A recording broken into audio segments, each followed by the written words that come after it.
if you receive my meaning. That's a little extreme, dear, isn't it? You sit in front of that thing long enough, you'll become stupid for life, like most of the population. The thing is, son, it's a swizz. It seems to be offering you something, but actually it's taking something away. Your intelligence and your concentration, every minute you watch it. That's a true swizz, do you see? I don't want to sound like a spoiled chap, but there really is no substitute for reading. What's the matter? Don't you like it? It's all right. I know you think it's none of my beeswax, but it really is, you know. Actually, it's a disgrace when you come to think of it. You, the son of a printer, and never opening... Days of commercials and he snapped, just like that. Think it has something to do with his bad dreams. Bad ones. Doctor, we had to give him a sedative or two again last night. Excuse me. My wife has romantic ideas, if you receive my meaning. About her family. She thinks she married beneath her. I dare say she did. I don't understand these things myself.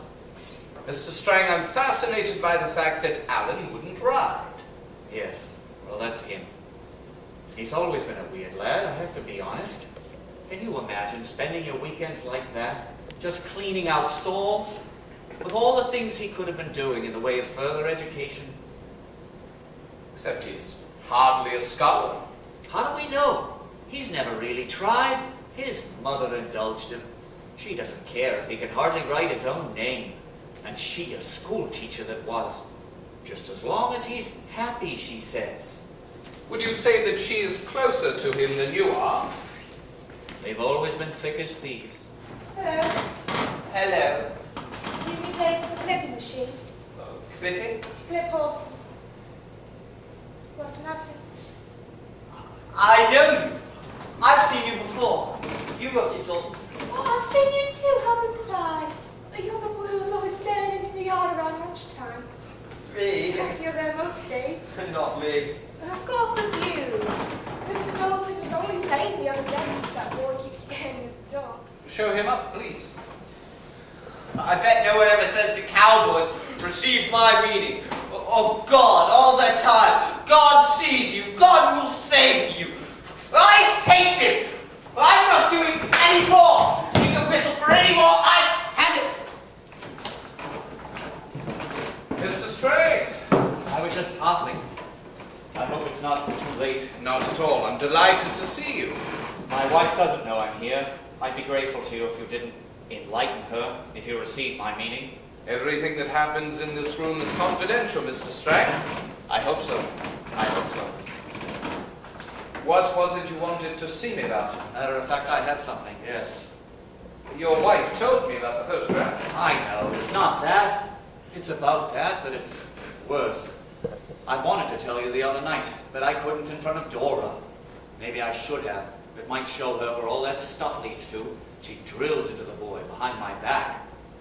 What kind of thing is it? Something I witnessed. Where? At home. Go on. About 18 months ago. It was late. I'd gone upstairs to fetch something. The boy had been in bed hours, or so I thought. Go on. As I came along the passage, I saw the door of his bedroom was ajar. I'm sure he didn't know it was. From inside, I heard the sound of this chanting. Chanting. Like the Bible, one of those lists his mother's always reading to him. What kind of a list? Those begats. So-and-so begat, you know, genealogy. Can you remember what Alan's list sounded like? Well, the sort of thing. I stood there absolutely astonished. The first word I heard was Prince. Prince begat Prince. That sort of nonsense. Prince begat Prance. And Prance begat Prentice. And Prentice begat Flancus.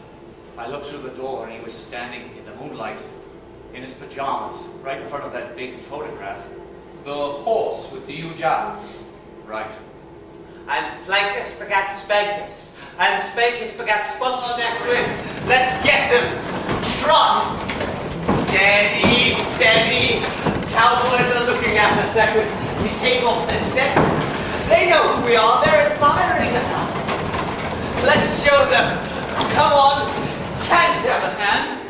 He picked up a coat hanger, a a wooden coat hanger Began to beat himself. you see why I couldn't tell his mother? Religion. Religion's at the bottom of all this. What did you do? Nothing. I coughed and went back downstairs. Did you ever speak to him about it later, even obliquely? I can't speak of things like that, Doctor. It's not in my nature. No. I see that. But I thought you should know, so I came. Yes. I'm very, very grateful. Thank you. Well, that's it. Was there something else? There is actually one thing. What's that? For the night that he did it, that awful thing in the stable, Yes. that very night he was out with a girl. How do you know that? I just know. What did he tell you? I can't say anything more. I'm afraid I don't quite understand.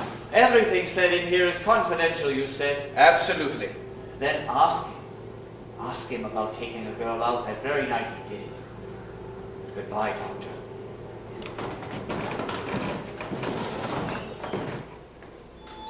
There is now in my mouth a sharp chain. And it never comes out.